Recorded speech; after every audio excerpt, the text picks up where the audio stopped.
Well, it is good to see everyone here. Thank you for joining us for another Grand Canyon Theological Seminary and Grand Canyon University College of Theology virtual lunch and learn. We have the honor of having Dr. Ted Wueste with us today. And I'll get to Dr. Wueste in just a second, but we're going to be talking about spiritual formation for ministry longevity.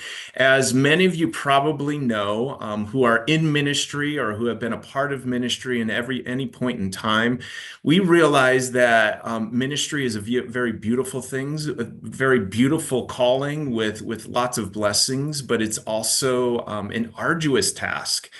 And at times we see people, whether they're close to us or we see them from far away, either they get really burnt out on ministry or they find themselves in a particular position where they're disqualified. And it leads us to this question of, man, how can I be healthy enough in order to go toward the long term with regard to ministry? And we realize that part of that, although not all the answer, there might be a variety of different aspects to that answer. But one of those areas is our own spiritual formation. And we're going to define that a little bit today with Ted Wieste, but we also want to just engage in a conversation in a meaningful way of how do we build our own spiritual formation toward that ministry longevity. Before we actually get started with that, what I do want to let you know is in the chat, my colleague Brett Berger will be taking questions in that chat. So if you have any questions at all, feel free to open up the chat, ask some questions, and toward the end, for about 45 minutes, we'll talk through this topic. But then in addition to that, the last 15 minutes, we'll do some Q&A. And if there's any good questions that need to be asked right away, Brett will probably step into and ask those questions. But Dr. Ted Wieste is a church planter. He is a lead pastor. He has been a lead pastor. He's been an executive pastor. He is also a founder and director of the Spiritual Formation Society of Arizona. He's also a spiritual director with an organization called SELA, and he's on faculty there. He's been an adjunct faculty in a variety of different locations. But Dr. Ted Wieste, Ted, it is good to have you here. Thanks for joining us. You're welcome. It's good to be with you, Josh, and with everyone. So thank you for the invite to come and hang out today. Awesome. Well, we are talking about spiritual formation toward ministry longevity. We've seen a lot of people do well in ministry, but we've also seen from personal experience or from outside people who have had challenges in ministry, either they've been burnt out, or they disqualified themselves. And so it leads us to this question, the fit between spiritual formation, ministry longevity. As we get there, Ted, I want you to talk a little bit about yourself. Talk to us a little bit about your personal journey as it relates to spiritual formation, as it relates to pastoral ministry experience, and where God has led you to this point, sort of in your ministry now. Yeah, so I think my uh, call into spiritual formation was really born out of my pastoral call, and it was in the church that uh, I began to experience some things and ask a bunch of questions that honestly I had never had addressed when I was doing all my theological training.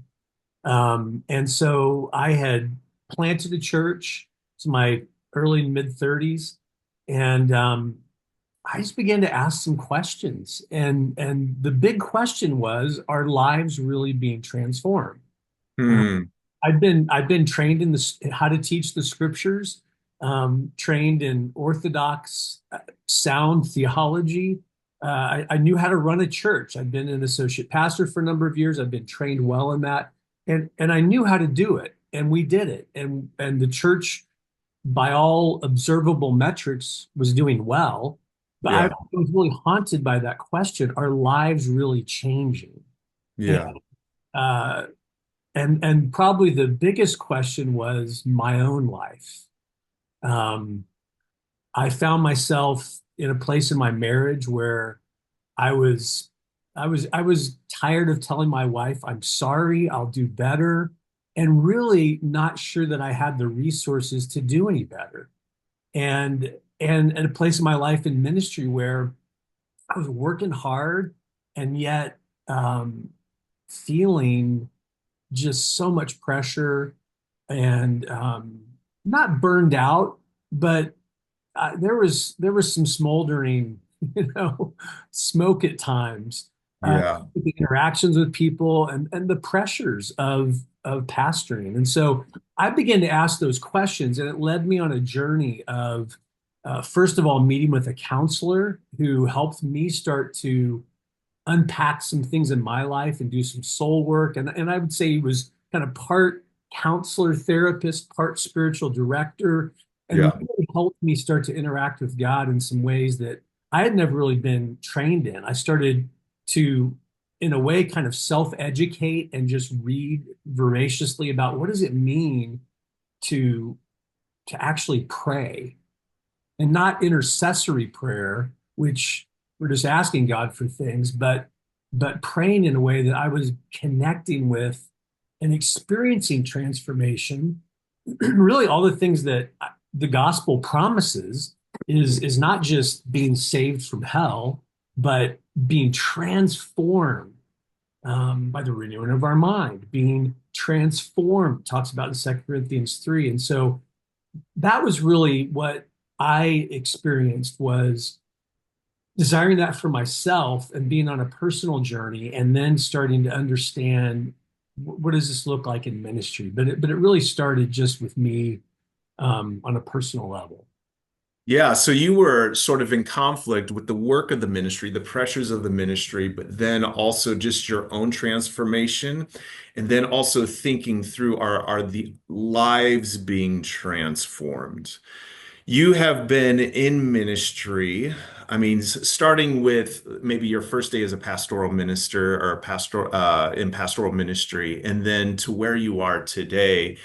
Tell me, as you go through this journey, and as you think about your own life, and as you think about the lives of other pastors that you have interacted with, why do you think some make it for the long haul? And why do you think others just burn out or don't make it at all?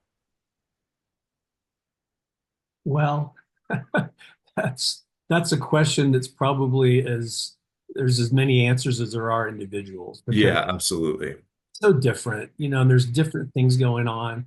I would just throw out a couple of things that could be part of it. I think often we go into ministry and we have unaddressed wounds in our life. Hmm. We have things that are happening and going on in our soul in the depths of who we are, our hearts that we're not even aware of, perhaps. I remember when I was pastoring years ago, I had someone on our staff who um, uh, would at times kind of act out or have an outburst, of whatever. And I remember talking to this person, and I knew that they'd grown up in an alcoholic family, um, and just some other dynamics. And I asked them, I said, so have you really like processed through those things and worked through them? And their response to me was, oh yeah, when I came to know Christ, everything was transformed like that. Hmm. Yeah. I thought, well, there is some things that happen at the moment we encounter Christ, but there is that outworking of it that happens over years. And Yeah. so I think sometimes we can get in this idea that if I'm in Christ, then I'm totally a new person and I don't really have much to work out except maybe some rough edges of sin, and I need to learn more of the scriptures.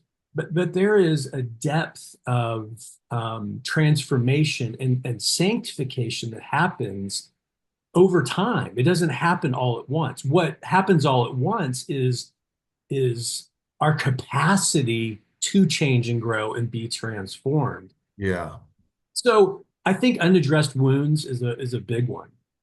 Now, I mean, and that's, I mean, there are a bunch of pastors here. There are also some seminary students listening in. As a pastor, and I'm going on a segue a little bit here, or going on a tangent a little bit. How did you handle that as a pastor when this person did an outburst, when you realized that there might have been some unaddressed wounds? Did you invite them into a process of healing for them? Hey, let's go through, let's either get some counseling or let's talk about this further.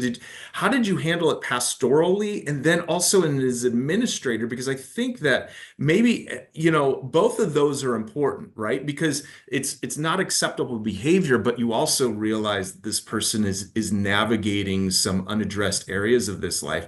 How did you handle that as a shepherd? What would you do now with regard to that? Well, I could tell you, I don't know that I handled it very well in the moment. Yeah. I don't think I really did. I felt there was a lot of resistance from this person. Yeah. So even if I really had an idea of what to do, I don't know that there was an openness to it. And this person, in the context of this discussion today, is no longer in vocational ministry. Yeah. And I don't know that it was totally because of that, but certainly probably a part of it. Yeah. I think pastorally, I can probably tell you more from my failures than from any successes.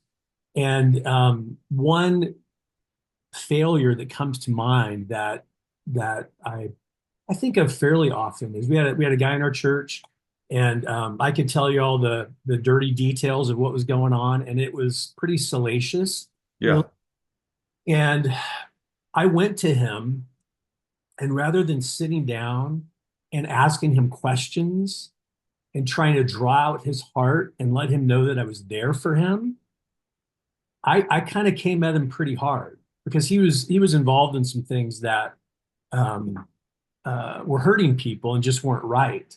Right. I think as a shepherd, we have to balance that thing of protecting the flock. There's that part of it, but then also um, drawing people out and creating space where healing can happen. And so I think a huge part of it is presence with people, asking them questions, helping them just pay attention to what's going on in their heart so that rather than addressing behaviors, it's much more about, and there are times where you have to address behaviors. It's like with little kids. Your kid's going to run out in the street. It's not time to have a discussion and ask them why they're going to run in the street. You have to yell at them. Uh, Yeah. but I think so much of pastoral ministry is about helping someone get in touch with what's happening internally and meeting God in that space. Yeah.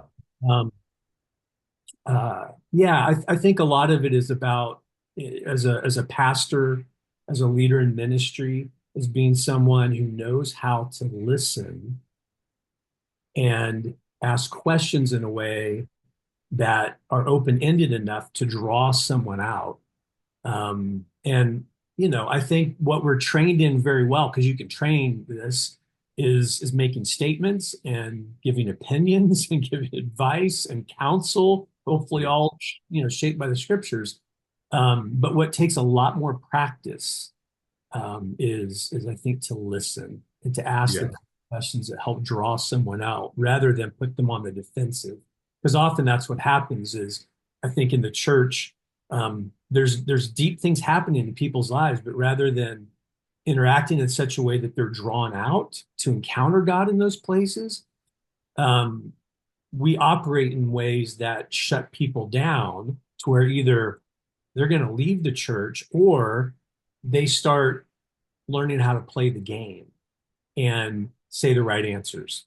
Yeah, and it's interesting as you're talking, I'm just thinking, as a pastor and as a shepherd, you feel the pressures of meeting people's needs, of the pressures of maybe the metrics, more giving or more people in the seats, all of that sort of stuff. And at the same time, it feels like I also have this spiritual formation that I'm trying to go through.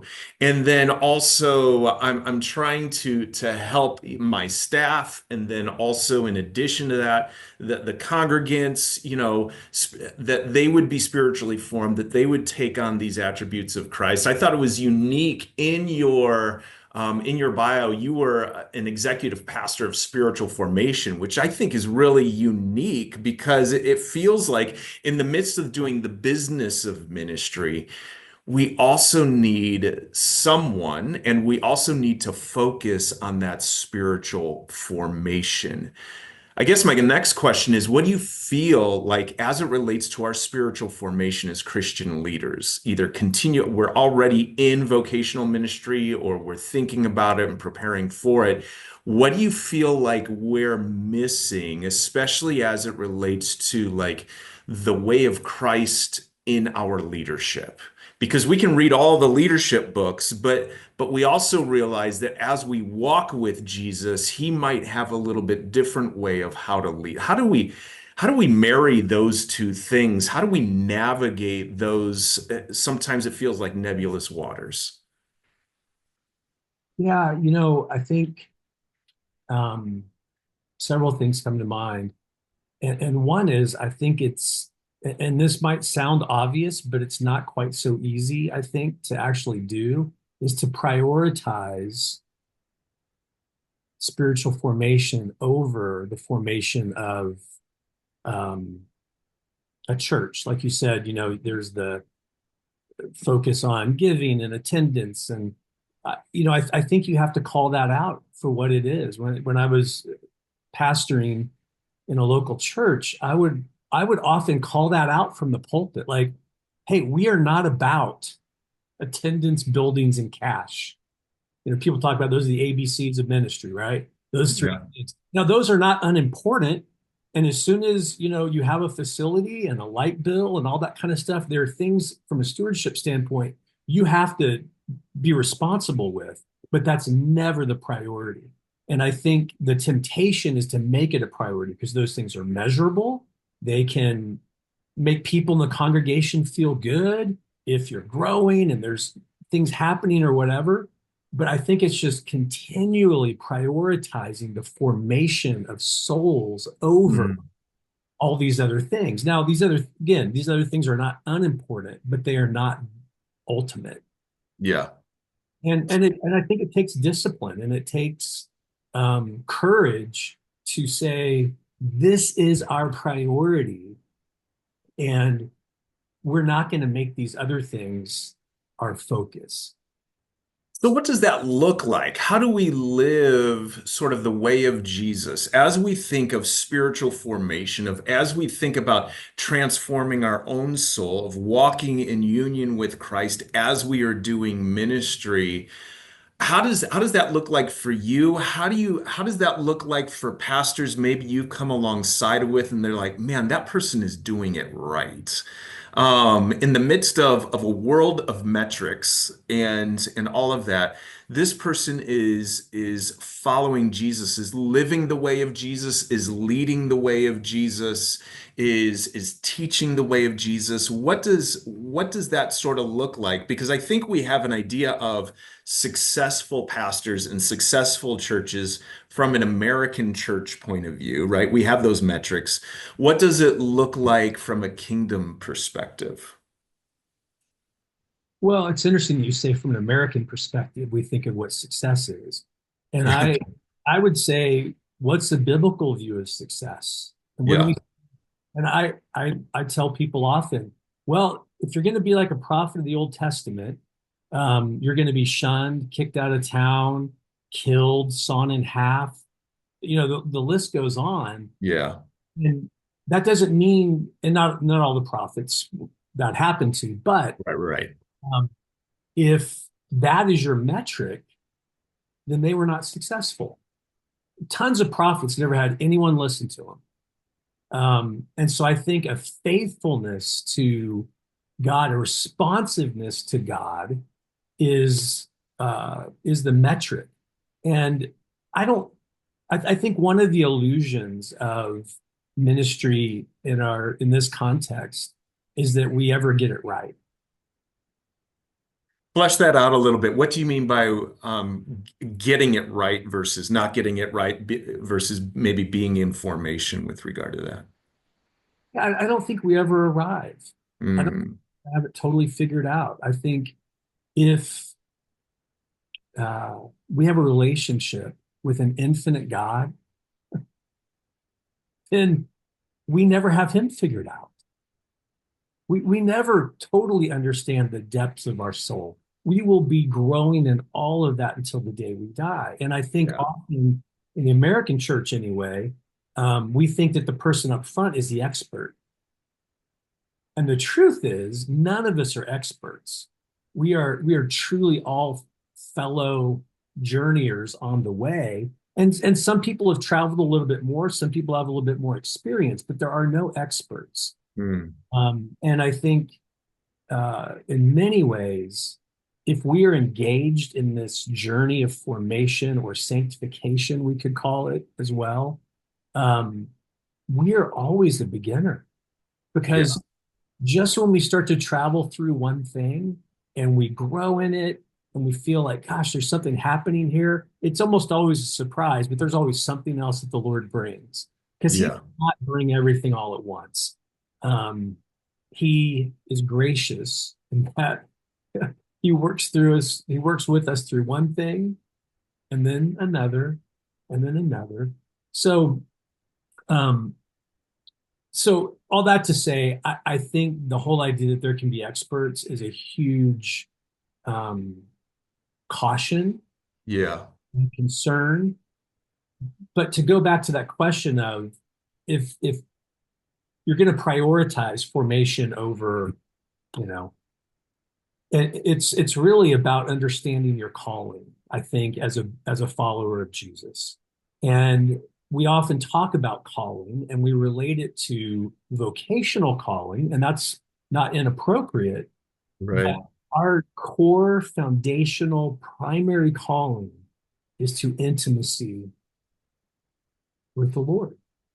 Powerful. Yep. Is our calling. And then out of that, we have these secondary callings, whether it's pastoring or missionary or, you know, professor or whatever the calling is, those things are always secondary. And what often happens is they get flipped. Um, and so then my pastoral responsibilities or serving in whatever way, that becomes the thing that I'm really focused on and obsessed with. And it gets all my energy. And then I sort of maybe give God my attention around the edges. Yeah. Yeah. But but really it's this invitation to live into my first calling. Like with like it's a non-negotiable. And I think often as people enter into a church, a pastor takes a pastoral position. Um, there's often systems in place, and there's ways that people expect a pastor to operate and act that run at cross purposes with that. And I think that for those who are entering into a life of vocational ministry, you have to be incredibly intense about prioritizing that first calling. Because if Yeah. you don't, everyone else will take your time and they'll love it. I mean, in all my years of pastoring, I very rarely, there were some situations where it wasn't like this, but as a whole, I never had an elder who was supposed to be overseeing me ask me, so how's your daily time with the Lord? Right. Are you taking a day off every week? Yeah. Are you at rest? Are you taking care of your soul? They just assumed that I was doing it. And so um, and I think that's pretty normal in a lot of our churches. I think that churches often expect the pastor to be available all the time for everything. I was talking to a pastor yesterday and I said, tell me about your Sabbath day. And he goes, well, it's Friday, but it ends up getting chewed into by this or that. And I said, well, what would it be like if you put your phone away for the day? And if people needed help or needed something, they would know how to get in touch with you, but there's other people that could be there. And I think that's part of why in the scriptures we have this concept of Sabbath, because it's Right. an intensely practical way that we prioritize giving our attention to God and letting everything else be in his hands. Yeah. And I think often in ministry, we are a little afraid to take a day off because what if things fall apart? What if people need me? And I think a deep area of trust is to realize that um, the church is going to be okay. Yeah. All these people will be okay. Ted, as you're talking, I'm hearing you use the words. Initially, you said responsiveness. You also talked about calling, and then you bring up Sabbath. And I did my dissertation, my doctor of ministry project on Sabbath. And um, as I'm thinking about this, I am hearing, you know what, we need to be able to have enough space in our life to listen to God. When we think about responsiveness, we have to listen to God first before we respond. If we can't hear him, then we can't respond.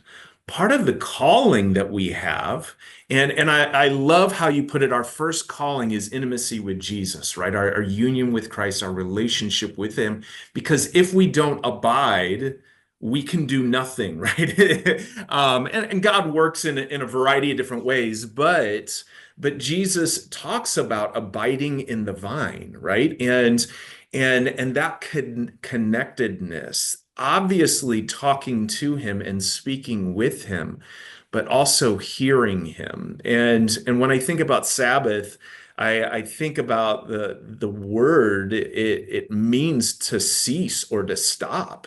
And it's like, okay, the madness of the Monday through Friday, whatever that looks like for us in our workday, we need to put a stop to that so that we can enjoy life, so that we can enjoy our relationships, and so we can lean into that.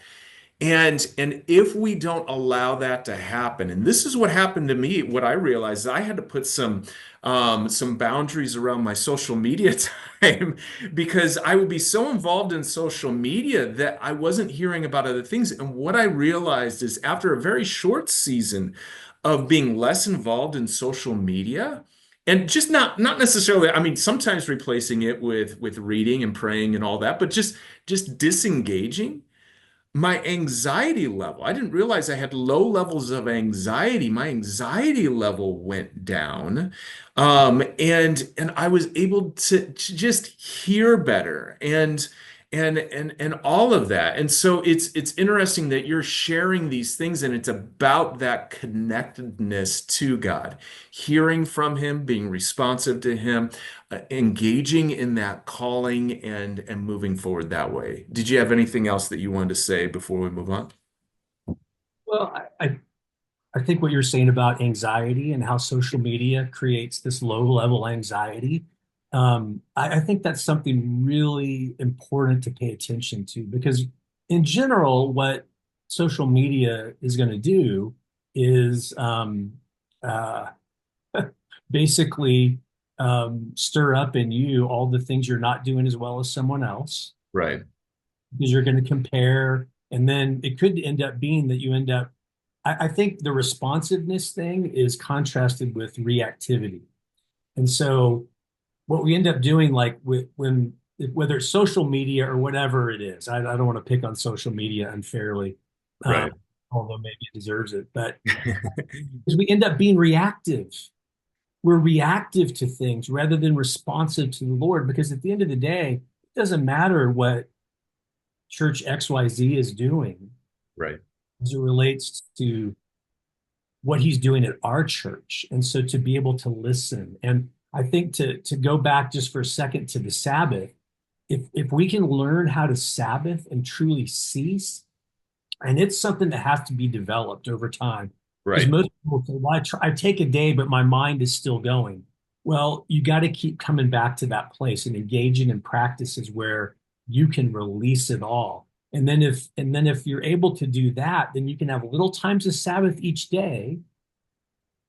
And then what you're doing is you're entering into the fray and all the craziness, because ministry is never easy, it's never smooth, it never goes how you think it's going to go. There's always problems, there's always challenges, there's always people that are, but if you can come into it from a place of restfulness and trust, Right. you're not going to be reactive and basically stirring up anxiety, which puts you into fight or flight. And then I think that's often why people burn out, is because they are in this constant state of fight or flight. And so it does literally, you know, change their brain chemistry and brain structure. And Right. people end up acting out and doing things that they wouldn't have normally done, or they just totally burn out. They can't do it anymore. Yeah, absolutely. And I love that responsiveness coming from a place of responsiveness as opposed to reactivity, fight or flight. We disengage from all of everything that's going on, all the work that we're doing to re-engage in our relationship with Jesus. So moving, stepping, piggybacking off of that, how do we nurture that kind of life that abides in the vine, that abides faithfully? You use that word, being faithful in ministry. How do we abide in Christ? How do we abide faithfully? What does that even mean? In our own lives, in our families, in our ministries, all of that sort of stuff. Well, I think, and again, this may sound very simple or even Yeah. a bit cliche, but I really think we have to look at Jesus. I think we have to look at him. I think about Hebrews 12, where it says, run this race with endurance. Hmm. And then, comma, looking at Jesus. And so I think it's as we look at him and watch how he did it, that we can run with endurance. And so then I would go to Matthew 11, which is a very familiar passage, where he says, "Come to me, all who labor and are heavy laden." And I think often in ministry, we feel like, man, I'm laboring, I'm heavy laden, right? And I think when that is the primary thing we're experiencing, we do get burned out. We don't make it. But he says, "Come to me if you're laboring, heavy laden." Yep. He says, "I will give you rest." You can tie that into Sabbath. You can tie that into a place of restfulness where we can respond to God. But then he goes on from there and he says, "So watch me." He goes, "Look at me. Watch how I'm doing this." And he says two things that I think we can become so familiar with, that little passage right there, that we've missed. Right. But he says two things that are so incredible. And some have made the comment it's the only place where Jesus is really described in the Gospels. But he says, "I am gentle and humble." Hmm. I'm gentle and humble. And I think that's at the core of what it means to lead and to live like Jesus, is we're gentle and we're humble. And and then from there, he says, um, and if you follow me, it's going to be an easy yoke and a light burden. Yeah. That word easy maybe means kind. Um, and then of course light. It's not oppressive. It's not. And I've tended to use easy and light as a bit of discernment personally. That if I'm not feeling easy and light in what's going on, not that the circumstances aren't heavy and difficult, but internally, if what I'm Yeah. experiencing is not an ease and a lightness, Yeah. then I think, okay, what's going on in me? And it turns my heart towards Jesus and to prayer. Yes. Okay, what's happening in me so that I can reset? Because if I engage in all that is invited, all that is asked of me, and I'm not easy and light, I go into it with reactivity, I go into it with anger, anxiety, all kinds of things, but it brings me back to looking at Jesus, gentle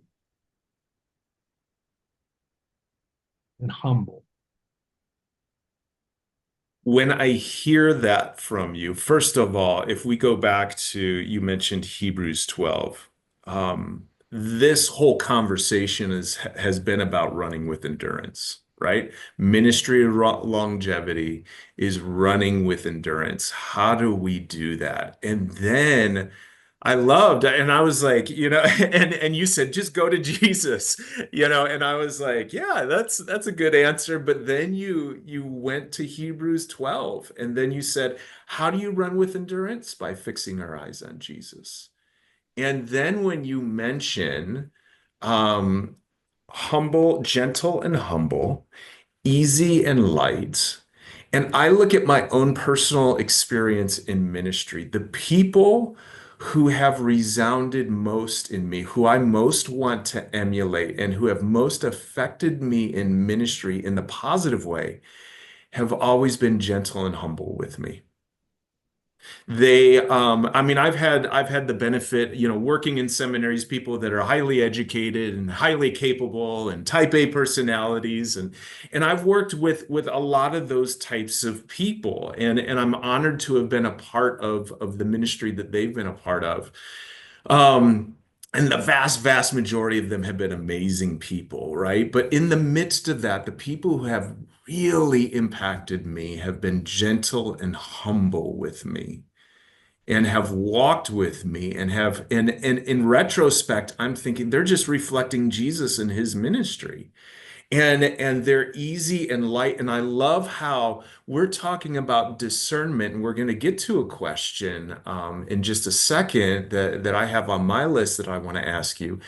But that is a great way of discerning because that is part of the problem of ministry longevity. While you're running hard and running fast and you're tired and you're burnt out or you're tempted, but you feel like you have to keep going and how do I do this? And as you discern and as you try to respond to the way of Jesus, is it easy and light? Not to say that the path is always easy, but is the person coming to you, are they easy and light? Is the word and the truth, or is the path that you're discerning, is it easy and light? And man, that's a great paradigm to think through.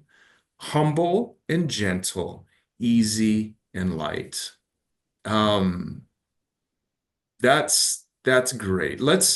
If you have anything else you want to say on that, go ahead. Otherwise, I have another question. Do you want to finalize any thoughts on that? The last thing I would just say is um, interacting with Jesus as one who is gentle and humble with us is really where it begins. Yeah, Receiving the gentleness, the kindness of Jesus and his humility. yeah, I think if we can receive that for ourselves and therefore be gentle with ourselves, yeah, um, receive that humility, then that's where there's a transformation and that light and easy can be. yeah. That's great. So, I have this question sort of, and it starts with this idea of is there ever a time where there are kingdoms in conflict? And what I mean by that is the following the way of Jesus and in following Christ and abiding in him and living faithfully in that and leaning into his humble and gentle. I also realize that when I open the door on Sunday morning and I engage other people within my community when I've been a pastor and I've pastored at some I've had the honor of pastoring at some really incredible churches, some larger, some smaller, but really exciting. But I also feel the pressure sometimes when I walk outside of my office door and I feel that pressure. And so sometimes it feels like a kingdom in conflict. Maybe sometimes like Moses, he had the, time with God, and yet he went back to the people of Israel, and he had to engage the craziness there, right? For lack of a better term. Is there ever a time in the midst of what feels like those kingdoms in conflict, the way of Jesus, and then the craziness sometimes of pastoral ministry? Is there ever a time when we need to say, okay, time out? What does that look like? Do we just continue to persevere in that role of what God has for us and try to take the way of Jesus to that congregation? Or I mean, I just feel, and I'm not saying you answer like, when do we say no more? When do we say continue on? Just in general, because I realize that that might be tugging on some of our hearts as we navigate that, whatever ministry we've been called to. Well, that first question is there ever a time that you would take a break or step away? Of course, Yeah, of course. I think following the Lord into your secondary calling yeah, look a lot of different ways. And of course, there could be times where that happens. And then the other part of the question then is, or are there times where you just stay? And I I would say the more rooted and grounded you are in how you can protect and preserve that first order calling in the midst of all this, right. the better equipped you're going to be for conversations that need to happen, either on the fly or even before you're hired. I have a good friend who the last church where he was hired, he told the hiring committee or the search committee, he said, listen, I need to have the vacation time that I would get every year. And then I need to have 4 other weeks where I can go and spend time at a monastery. Mm, And I know a couple other pastors that have done things like that where they say, listen, if I am going to be healthy, yeah. I can serve well and shepherd well, here are the things that I need. And I think sometimes we go into things and just say, well, whatever they say, that's what I'm going to kind of fit into. And so I think it can be helpful to have some things that you just are going to prioritize. Like Yeah. my first calling to intimacy with Jesus is much more important than these, whatever these secondary callings might be. It's much more important. And moving into these secondary callings are always about following and being responsive to the Lord. So, um, having said all that, let me answer your question.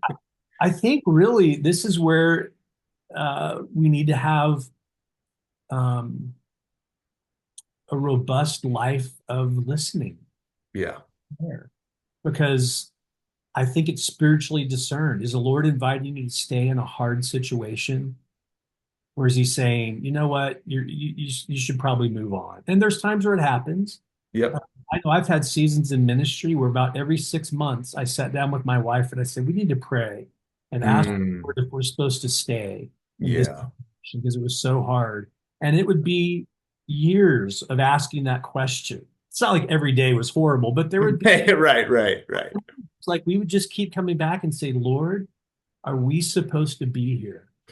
And I can think about one situation where it was like, yes, yes, yes, yes. Mm, And then there was a time where we sensed from the Lord that He was saying, you know what? You've been faithful. It's time for something different. yeah. That's great.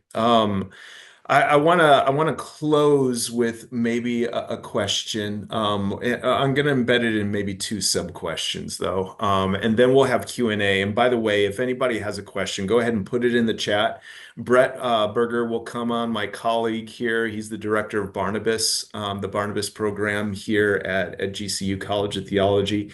He'll be giving us some of those questions. But if you have any questions, feel free to put them in the chat so we can discuss those. But as you have made this change toward a transformative experience, making sure people's lives are being transformed, yours is being transformed, that you're abiding in Christ, that you're engaging primarily in your first calling as you continue in second callings. What have been some of the spiritual benefits of that for you as you look back and say, I haven't done it perfectly, but as I have engaged the way of Christ, how have I seen some spiritual benefits? And then as we seek to close this conversation, what are maybe some practical next steps we can take in our ministry, our primary ministry with Jesus, but then also our secondary ministry with those around us?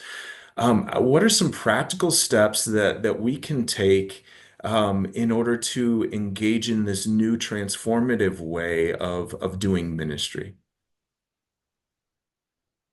Can you ask that first question again? Yeah. What have been some of the benefits as you have seen? Because you talked about being a lead pastor church planter, you were doing some really good things, but you also asked the question of, has there been any transformation, right, in your own life and also the lives of people? And as you've thought through that and pursued that more in your ministry experience, what have been some of the positive um, consequences, some of the positive realities of that as you have sought to take hold of that more and more in your ministry? What has been some of the positive feedback that you've experienced, either in your own life or in the life of maybe some congregants or some people that you have spiritually directed? And then what are some practical steps that we can take in our own life? Um, well, I hope that um, it's deepened my ability to meet people with love, Yeah. with grace, with being present to them, and not. I would say early in ministry, in many ways, people. Although I think I'm a lover of people, in some ways, sometimes people were um, a means to an end. It's like, hey, if that person's going to work with our youth, or that person's going to do this, and it's really easy, I think, to get into um, transactional kind of relationships, Right. those kind of things. And I think it's true that I don't care so much about that stuff anymore. Uh, Yeah. I think I probably used to, I would never verbalize it this way, but probably years ago, I kind of thought, gosh, if I don't make this happen, it's not going to happen. And I think now I much more have an attitude of this is this is God's work. He's just Yeah. inviting me to be a part of what he's doing. And I think early on, again, without probably being able to verbalize it this way, it would have been like, okay, here's my work, here's my ministry. Lord, will you help me? Will Hmm. you come and help me do this stuff? And I think now it's much more like, now this is what God's doing, and I'm participating with him. Now there's Yeah. responsibility, it's not quite that cut and dry, but Right. I try to remind myself often that I'm participating in Hmm. what God is doing. Yeah. I'm not the creator. I'm not the person who makes it happen or holds it together. He holds it together. If he can hold the whole universe together, I think he can hold this church together. And if this church falls apart, there's part of it where it's none of my business because Yeah. it's the Lord, it's his church. So I hope that in some of those hopefully deepening, evolving ways of interacting with the Lord, it sets me up to love well, uh, Yeah. to not get so worried about all the messes that happen, because I don't care what ministry you're in or what life you have, it's messy. Yeah. No amount of spiritual practice or anything else is gonna make things nice and neat. So I just hope that I'm more equipped, more able to Yeah. be present in the midst of those things in love. Um, so then the other side you were asking about was just spiritual practices. And I mean, in some ways, I would say Sabbath, that ought to be something, no matter where you are in life, that you pursue um, very seriously. And then alongside that, I think having times in your life where there's silence and solitude, Mm. where you are alone with God, alone in terms of there's not noise, alone in terms of you are in solitude. And I think this is a key thing we see in Jesus over and over again in the Gospels. It says he departed early and went out to a quiet place or a lonely place. And it's a pattern. He does it over and over again.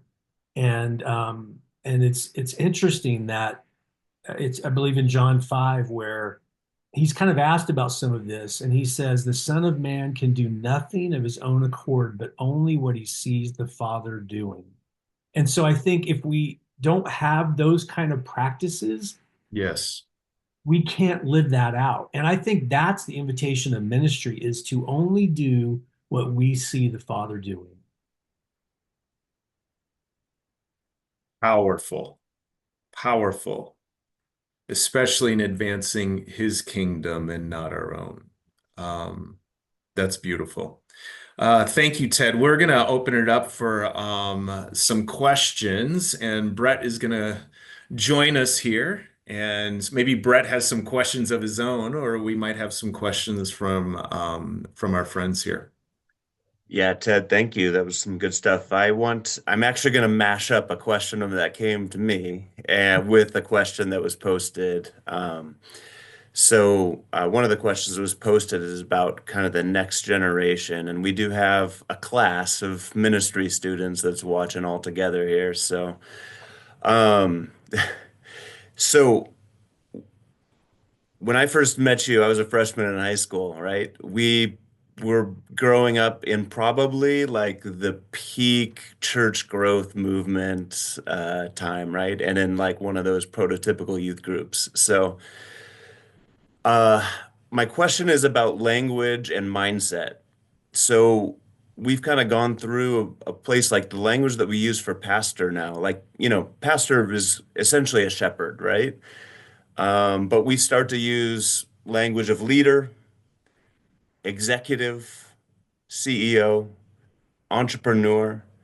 All of these sort of words are used now for pastoral leadership in the pastoral vocation. How do you think that shapes our mind and our mindset for good or ill? And then what are your hopes for the next generation? What are the hopes for those that are coming up that they will have as their mindset? Mm. Well, to speak to that first thing you said, I think language is incredibly important um, because language often shapes us, right? So, if we're always talking about being a leader, being entrepreneurial in our ministry leadership, right? All those kind of things, um, uh, it shapes us. And so, I think, um, especially as it relates to the pastoral role, it's shepherd. I'm shepherding. Um, and what am I shepherding? I'm shepherding souls. Hmm. I'm not building a church. I'm shepherding souls. And I think that's where the previous generations definitely had some things flipped. Not all bad, but had some things flipped. It was all about church growth. And we got to grow a church and we got to do a thing. We got to make a mark in the world. Maybe. I don't know. Is that what God's calling you to do? I mean, you can be the most famous pastor in America, and I guarantee you 80% of the world's never heard of you. 80% of the United States has never heard of you.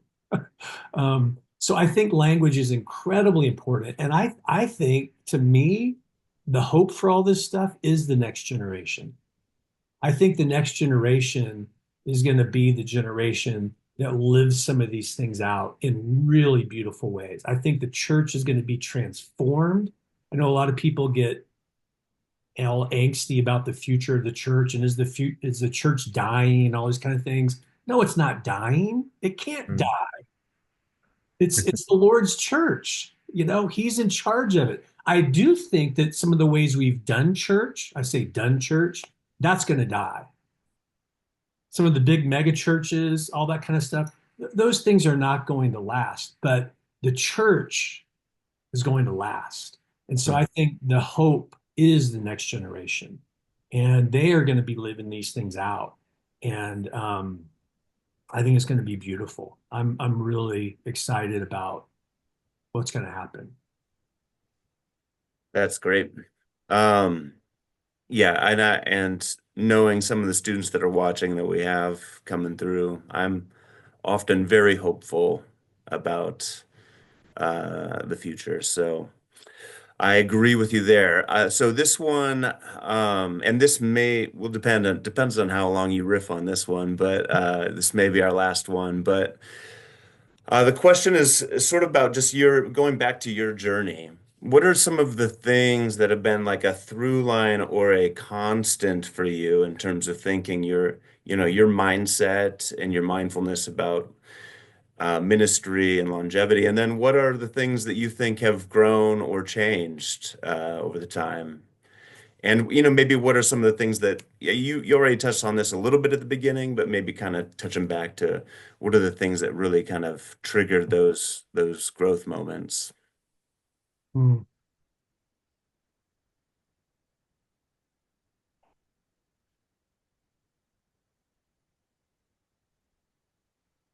Maybe this will sound off topic, but I think that in the American church, we don't have a very good theology of suffering.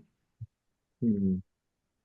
And I think in many ways, and again, unless you're a part of a church that is very um, blatant about the prosperity gospel, I think that the American church is all prosperity gospel on one level, even though maybe not always very blatant. I think we often have this idea that if I do the right things, you know, if I live the right way, then things are going to go well for me. And I think to have a theology of suffering, that I will suffer in this life and you don't escape it. Quite often, God does not protect us from it. He sustains us in the midst of it and He deepens us. But I think that's huge. I think the role of suffering in our lives, both as followers of Jesus and as ministers of His gospel, and seeing the sufferings not as things to run away from. Not that we would invite it. I don't think anybody should pray for suffering. You don't have to. It's going to come. But um, to see suffering as not incidental or an accident, but it's actually a part of how we are transformed. In fact, there's a lot of things that will never happen in our lives unless we experience suffering. And we could get into a whole theological discussion of does God cause suffering? Does He allow it? All those kind of things. But if we can just say that it's there, the Lord uses it to deepen us in ways that nothing else can. And so I think a robust theology and then engagement with suffering is probably one of the most important through lines because often we are derailed in our longevity because we're suffering and we just have to escape it or we're suffering and it just this is not what was in the brochure, you know? When I went to theological school, when I went to seminary, when I was trained, they didn't put suffering on the list of things that would happen to me in ministry. You know, you're not going to get a lot of students to sign up for that class, right? But to me, I don't know. That's what's coming to me in the moment. No, it's beautiful. And We don't have any other questions that have been posted in there, and we're reaching that time. So, I mean, I'll turn it over here to Josh, but just to kind of Yeah. say, Ted, thanks for getting on here. I've watched your ministry for in many times from afar for gosh, it's been like over 30 years now. So, Don't say it. Don't say, oh. yeah, yeah. So, but I just I appreciate you. I appreciate seeing a life that is going for the long haul, Hmm. right? And just so you know, everybody who's on here, I've put some links in the chat for Ted's ministry. So one's a link to the Spiritual Formation Society of Arizona, and one is more of his personal ministry, desertdirection.com. So definitely check those out. Again, I'll thank you, Ted, and I'll turn it over to you to Josh to wrap things up. Yeah, I just want to piggyback off of what Brett said. I haven't known you for as long as Brett has. I didn't have you in my high school ministry, but I've known you for over a decade, and it's great to have you here personally as a friend, but also as a colleague in ministry, and just grateful for what you've shared today. I'm thinking through things like responsiveness to God, making sure that my primary call is of first importance, that relationship with Jesus, responsiveness versus reactivity, going to Hebrews 12 and running with perseverance, but having Jesus, my eyes fixed on Jesus, gentle and humble, easy and light, silence, solitude, Sabbath. These are some things that I'm taking away today. And so, Ted, really, really appreciate it. I just want to pray and then we'll be finished for today. But Ted, thanks for your experience and thanks for your conversation today. We appreciate it. Thank you. It's Yeah. great. Let me pray and then we'll go.